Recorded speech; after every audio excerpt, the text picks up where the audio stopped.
Барлык мактауларыбыз бүтән галәмне юктан бар итеп тәрбия кылучы Аллаһ Раббыбызга булсын.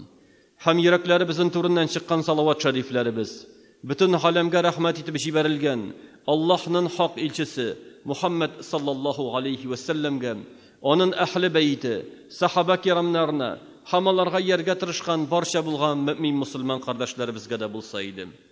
Хөрмәтле дин кардәшләрем, без сынау дөньясында Аллаһ субханаһу ва тааля безне сыный бу дөньяда үзенең әмерләре белән. Ул безгә әмер кыла, фарызларны әмер итә, шул әмерләрне үтәү белән Аллаһ тааля сыный.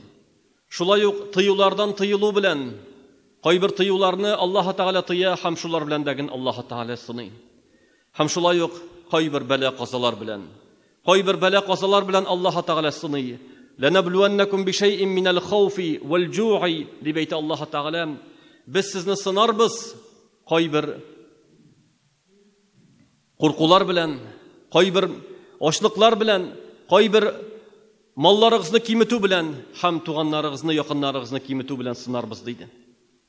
Hem eyte şatlandır sabır etüşlerini deydi. Ve beşşiris sabirin, şatlandır sabır etüşlerini. Шыннап та, менә без хәзерге вакытта күрәбез, төрле йогышлы авырулар тарала һәм кешеләргә зыян китерә. Кайбер кеше авырый, кайбер кеше шуның белән вафатта булып китә. Мусульман кеше әлбәттә нишләргә тиешле? Мусульман кеше белә, һәрбер авыру нинди генә булмасын, ул Аллаһның язмышыннан узмый. Әмма ләкин Аллаһ Тәгалә Коръән Кәримдә безгә авырулардан сакланырга куша һәм саклану юлларын күрсәтә. Мисал өчен, тәһарәт турында Аллаһ Тәгалә әйтә: намазга бассагыз тәһарәт алыгыз ди. Аннары дәвам итеп әйтә: әгәр дәген авыру булсагыз ди. Яки су тапмасагыз, сәфәрдә булып су тапмасагыз, шул вакытта таяммум сугыгыз ди.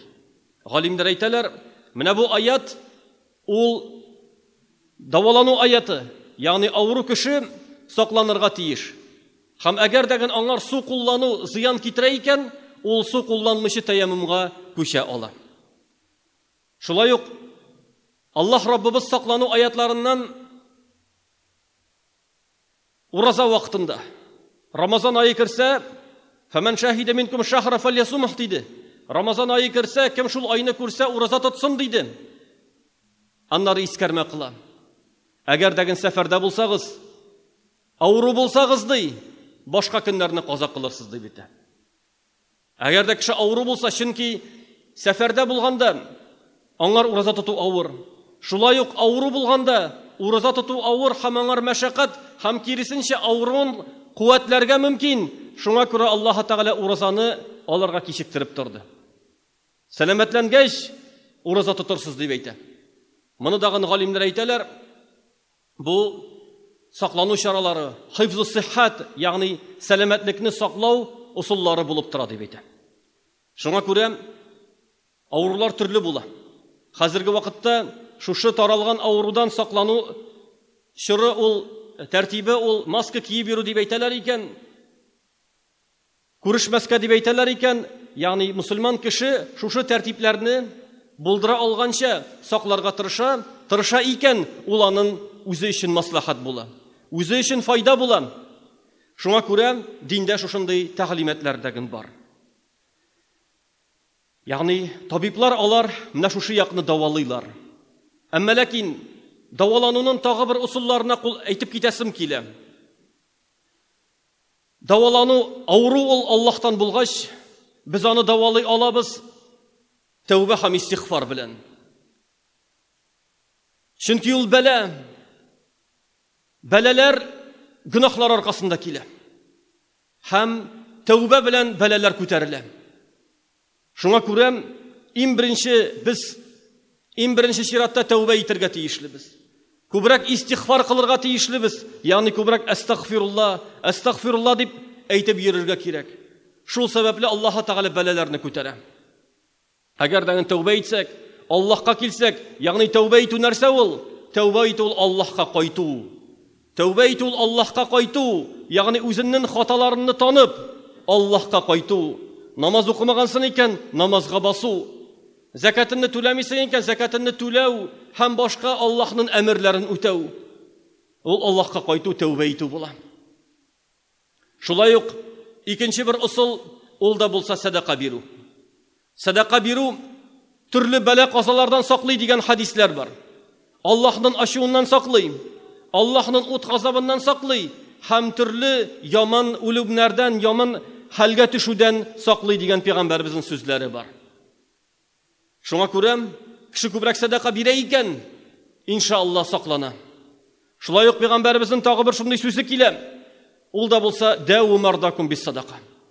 Ауруларыгызны садака белән давалагыз дигән хадисидәген риваят ителә. Шуңа күрә, садака бирү, шушы вакытларда күбрәк садака бирү ул саваплы гамәл. Кайда бирергә садаканы? Биреп була мәчетләргә, шәкертләргә, гыйлем алучыларга. Шулай ук биреп була мохтаҗларга, фақирләргә, мискиннәргә. Бөтенесе дәген садака юллары. Ягъни карык үзебезнең якыннарыбыз арасыннан, карык үзебезнең туганнарыбыз арасыннан кайсылары садакага мохтаҗ. Булышык шуларга, ярдәм итик. Һәм әгәр дәген көн сайын кыласың икән, ул артыграк саваплы. Чөнки пәйгамбәрбез саллаллаһу алейхи ва саллям әйтте, Аллаһ Тәгалә көн сайын 2 фәрештә төшерә диде. Һәм алар дуга кылып торалар. Садака бирүчегә алар дуга кылып торалар. Аларның дугасын алыр өчен кеше көндәлек садака бирергә гадәтләнә икән, ул хәерле һәм саваплы. Шуңа күрә, шулай ук менә шушы авырулар белән эшләүче врачлар.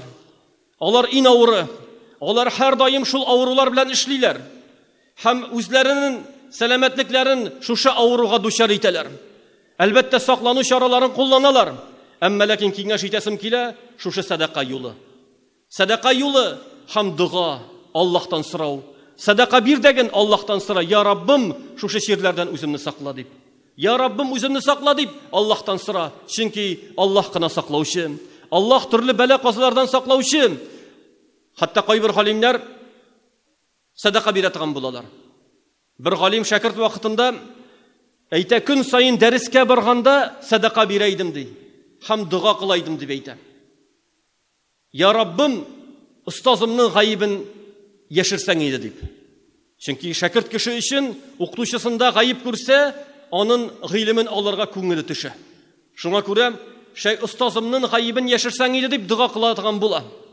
Һәм моны галимнәр әйтәләр. Аллаһ Тәгалә Коръәндә әйтә: "Вал амалу салиху ярфa'у". Ягъни дугаларны изге гамәл күтәрә.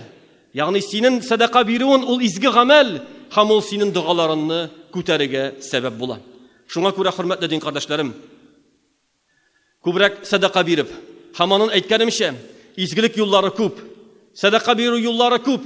Фақат кеше уйласын, фикерләсен. Бер дә булмаса, калган ипиенне, калган ашынны шул кышларга, песиләргә, этләргә ашатасың икән, ул дагын садака. Ул дагын садака. Хәтта пәйгамбәрбез саллаллаһу алейхи ва саллям Аллаһны искә алу, зикр әйтү дигән садака дип әйтте. Кешегә ярдәм итү дә садака дип әйтте. Ягъни кешеләр һәр даим ярдәмгә мохтаҗ. Һәр вакытны мохтаҗ. Без мусульманнар шушы яхшылык юлында, садака юлында һәр вакытны беренче булырга тиешлебез. Кешеләргә ярдәм итәргә. Һәм иншаалла, шуны эшләсәк, Аллаһның рәхмәтенә ирешербез. Аллаһ субханаһу ва тәгалә барчаларыбызны дагын төрле яман авырулардан сакласа иде. Авыруларыбызга хәерле шифалар насыйп итсә иде. Тиз арада тезелеп, үзебезнең бергәләшеп туганнары янына, якыннары янына бер сафка мәчетләрдә гыйбадәт кылырга насыйп итсә иде. Һәм шулай ук, кем инде шушы авырулардан вафат булса, Аллаһ Тәгалә аларның гөнаһларын ярлыкап, үзенең рәхмәтенә кылса иде. Баракаллаһу лана ва лакум фил Qur'анил азим ва нафa'ani ва iyyakum бima фиhi min al-ayati ва dhikril hakim. Aqulu ma tasma'un wa astaghfirullah li wa lakum wa lisa'iril muslimin fastaghfiruhu innahu wal ghafurur rahim.